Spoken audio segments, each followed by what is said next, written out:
प्यारे दोस्तों, आपका मेरे चैनल हिंदी की दुनिया में एक बार फिर स्वागत है। दोस्तों, हम लोग हिंदी साहित्य के परंपरा की सीरीज को पढ़ रहे थे। दोस्तों, पिछले वीडियो में हम लोग आचार्य रामचंद्र शुक्ल को पढ़े थे और इस अध्याय में हम डॉक्टर राम कुमार वर्मा और डॉक्टर हजारी प्रसाद द्विवेदी को देखेंगे कि उनके द्वारा लिखा गया इतिहास का नाम क्या है और उनकी विशेषता क्या क्या है। तो चलिए शुरू करते हैं आज का वीडियो। डॉक्टर राम कुमार वर्मा का पहला पॉइंट है, डॉक्टर राम कुमार वर्मा द्वारा रचित हिंदी साहित्य के इतिहास का नाम हिंदी साहित्य का आलोचनात्मक इतिहास है। ठीक है दोस्तों, इससे क्वेश्चन पूछ लिया जाता है कि डॉक्टर राम कुमार द्वारा रचित पुस्तक का नाम क्या है या रचित ग्रंथ का नाम क्या है। तो हम क्या बोलेंगे कि डॉक्टर राम कुमार वर्मा द्वारा रचित ग्रंथ का नाम हिंदी साहित्य का आलोचनात्मक इतिहास है। या कभी कभी ये कृति दे दी जाती है और पूछा जाता है कि हिंदी साहित्य का आलोचनात्मक इतिहास किसके द्वारा रचित है।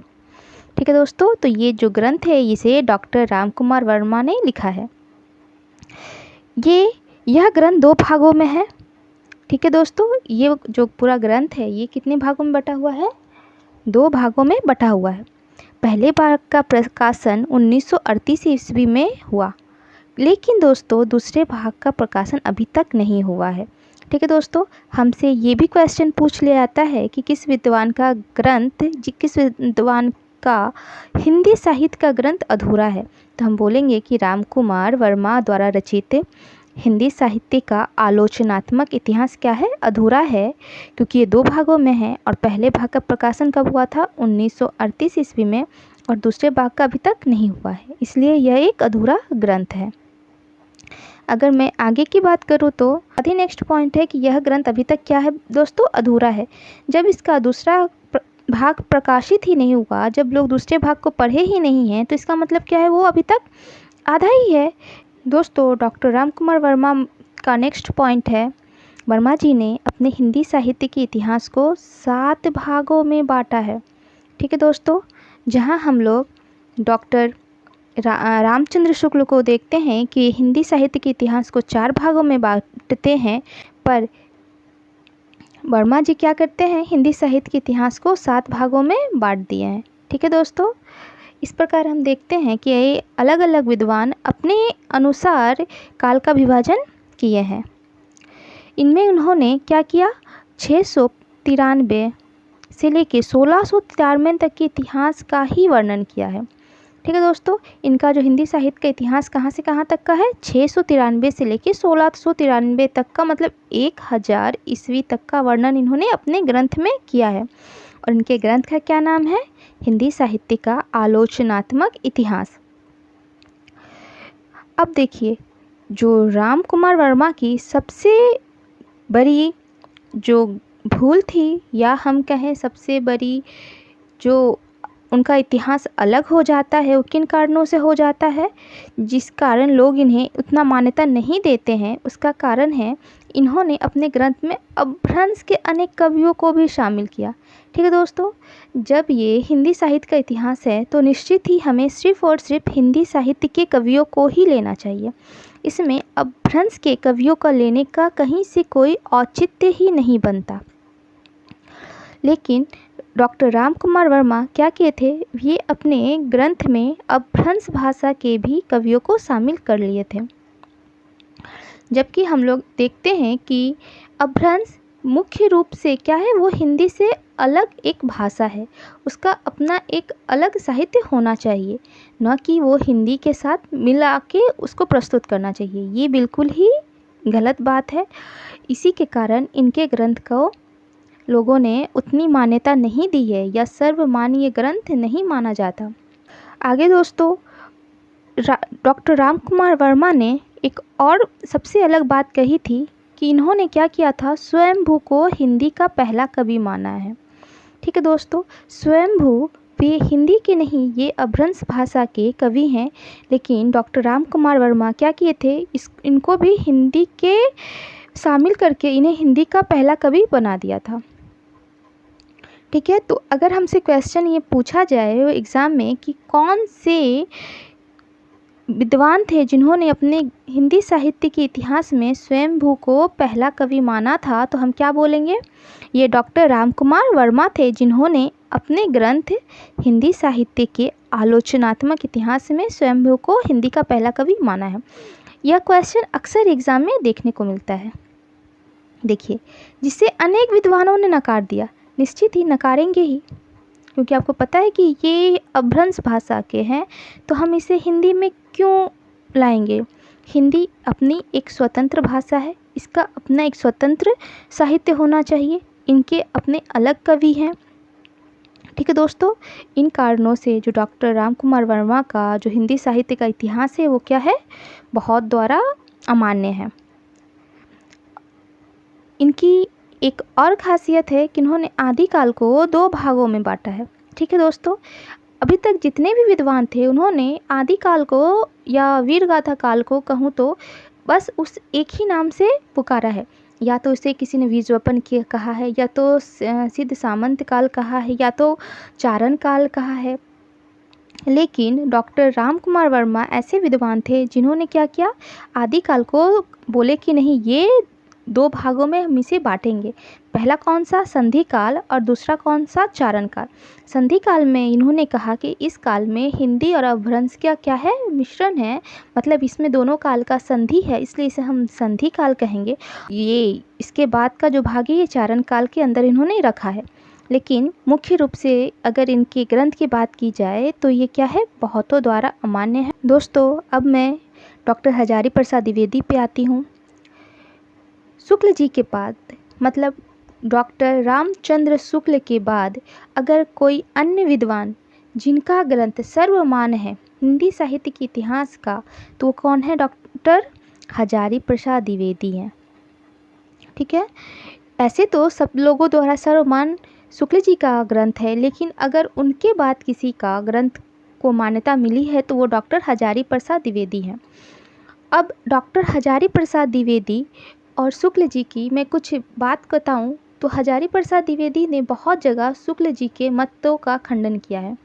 जैसे कि शुक्ल जी हिंदी साहित्य के पहले काल को वीरगाथा काल कहा है, क्योंकि वो देखते हैं कि यहाँ पे वीरों की प्रशंसा की गई है, जहाँ देखिए वहाँ युद्ध का वर्णन मिलता है, तो इसलिए इन्होंने अपने ग्रंथ में हिंदी साहित्य के पहले भाग को वीरगाथा काल कहा है। लेकिन हजारी प्रसाद द्विवेदी इस बात का पूर्ण रूप से खंडन करते हुए कहते हैं कि इस काल में सिर्फ वीरगाथा काल नहीं कहना चाहिए, क्योंकि इसमें वीरता को छोड़ के भी अन्य प्रकार की रचनाएं मिलती हैं। जैसे अगर हम लोग विद्यापति को देखते हैं तो उनमें हमें भक्ति परक रचनाएं देखने को मिलती हैं। अगर हम अमीर खुसरो पे आते हैं तो अमीर खुसरो की मुखड़ियाँ, अमीर खुसरो की पहेलियाँ, ऐसी अनेक रचनाएं हमें मिल जाती है, जिससे यह सिद्ध हो जाता है कि हिंदी साहित्य के पहले काल में सिर्फ वीरता परक रचनाएं नहीं की गई, उसके इतर भी बहुत सी रचनाएं की गई।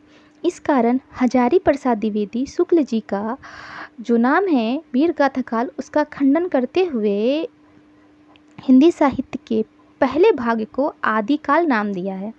ठीक है दोस्तों, तो आज भी हम लोग आदिकाल को ही हिंदी साहित्य का पहला काल मानते हैं और आदिकाल सर्वमान्य एक नाम है। इस प्रकार जो हजारी प्रसाद द्विवेदी जी थे उन्होंने शुक्ल जी का मतों का बहुत बार खंडन किया है, और सिर्फ खंडन ही नहीं किया दोस्तों, उसको प्रमाणित भी किया है कि यहाँ पे शुक्ल जी गलत हैं और इसको शुद्ध करके या इसको पलटकर हमें ये चीज़ करना चाहिए या ये चीज़ सही है। हजारी प्रसाद ने जिन ग्रंथों को लिखा उनका नाम इस प्रकार है। पहले ग्रंथ का नाम है हिंदी साहित्य की भूमिका, जो दोस्तों 1940 ईस्वी में प्रकाशित हुई थी। दूसरे ग्रंथ का नाम है हिंदी साहित्य का आदिकाल, जो 1952 ईस्वी में, और अंतिम उनका जो ग्रंथ है हिंदी साहित्य का उद्भव एवं विकास, इसका प्रकाशन 1953 ईस्वी में हुआ। दोस्तों, इसके बाद जो नेक्स्ट पॉइंट है वह है इन्होंने अपने ग्रंथ को वीरगाथा काल को आदिकाल कहा, जिससे अनेक विद्वानों ने माना है। ये इस पे मैं चर्चा पहले कर चुकी हूँ कि उन्होंने क्या किया था। जो शुक्ल जी द्वारा लिखा हुआ जो ग्रंथ था जिसमें हिंदी साहित्य के प्रथम काल को वीर गाथा काल कहा गया था, उसका इन्होंने खंडन करते उसका नाम बदल के आदिकाल रख दिया। ये भी क्वेश्चन दोस्तों बन जाता है कि वीर गाथा काल का नाम आदिकाल किसने रखा। ये बहुत ही मोस्ट इम्पॉर्टेंट क्वेश्चन बन जाता है कि तो हम क्या कहेंगे, हजारी प्रसाद द्विवेदी ने वीर गाथा काल को आदिकाल नाम दिया। ठीक है दोस्तों, नेक्स्ट पॉइंट है, हम लोग भी वीर गाथा काल को आदिकाल के नाम से जानते हैं। ठीक है, तो आज भी जब हम लोग हिंदी साहित्य का इतिहास पढ़ते हैं तो निश्चित ही हम लोग वीर गाथा काल की तुलना में आदिकाल का प्रयोग बहुत ही ज़्यादा करते हैं, क्योंकि ये सच में आदिकाल था। आदि मतलब ये होता है बच्चों जहाँ से चीज़ों की शुरुआत हुई है। आदि मतलब पुराना होता है, जो सबसे पुराना जो साहित्य है, जो सबसे पुराना है तभी से वहीं से तो चीज़ें शुरू होगी।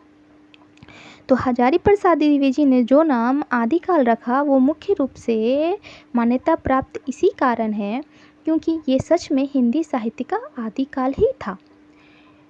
ठीक है दोस्तों, तो यहाँ पे हिंदी साहित्य की परंपरा का अंत होता है। इसके बाद भी बहुत से विद्वानों ने हिंदी साहित्य का इतिहास लिखा।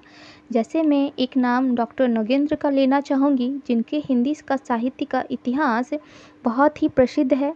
इसके बाद भी अनेक रचनाएं रची गई, पर आज भी मुख्य रूप से आचार्य रामचंद्र शुक्ल के हिंदी साहित्य के इतिहास को ही सर्वमान्य माना जाता है। दोस्तों, तो हम लोग पढ़े हिंदी साहित्य की परंपरा। हिंदी साहित्य की परंपरा को मैंने आप लोगों को छोटा छोटा करके 5 भागों में बताया है ताकि आप चीज़ों को अच्छे से समझ सके और इसे आत्मसात कर सके। अगर आप चाहें तो चीज़ों को एक बार में ही पढ़ सकते हैं। हिंदी साहित्य की परंपरा का एक एक पॉइंट बहुत ही इम्पॉर्टेंट है। आपको हर एक पॉइंट को नोट डाउन करना चाहिए ताकि आप चीज़ों को अच्छी तरह से समझ सकें। दोस्तों, अगर आप चाहते हैं मैं इसी तरह आप लोगों को आगे भी पढ़ाती रहूं और हिंदी साहित्य के इतिहास को आप लोगों के सामने ऐसे प्रस्तुत करूं ताकि आप इसे पूरी ज़िंदगी ना भूल पाएँ, तो आप मेरे चैनल से जुड़ जाएं। अपने दोस्तों को भी बोले इस चैनल से जुड़ने के लिए ताकि मैं मोटिवेट हो सकूं और इस प्रकार के वीडियो लेकर आती रहूं। दोस्तों, मेरे वीडियो को लाइक कीजिए, इसे अपने दोस्तों में शेयर कीजिए और मेरे चैनल को सब्सक्राइब करना बिल्कुल ना भूलें। तो मिलते हैं कल हिंदी साहित्य के इतिहास के एक नए टॉपिक पे। Thank you.